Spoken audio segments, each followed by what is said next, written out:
எத்தனை பேர் வாட்ச் கட்டி இருக்கிறீங்க? கை காமிங்க பார்க்கலாம். வாட்ச் கட்டிக்கிறவங்களாம் கையை காமிங்க பார்க்கலாம். எதுக்குன்னு கேளுங்க பக்கத்துல. எதுக்குங்க இது? இதுக்கு எனக்கும் சம்பந்தமே இல்லையே. இல்லைங்க, இது ஆப்பிள் வாட்சுங்க. நான் மாங்காய் வாட்சை போட்டுக்கிறேன்.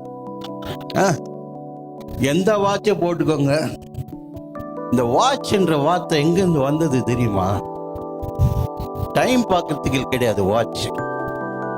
வாட்ச்ன்ற வார்த்தை யூதர்கள் மத்தியில காலத்தை பிரயோஜனப்படுத்த 3ஆம் மணி நேரம், 9ஆம் மணி நேரம், 6ஆம் மணி நேரம் பேதுரும் யோவானும் தேவாலயத்துக்கு.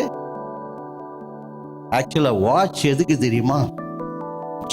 ஜெபிக்க போவதற்கு, ஆண்டவரை தேடுவதற்கு. எப்போ வேணாலும் போலாம், எப்படி வேணாலும் போலாம் இல்ல.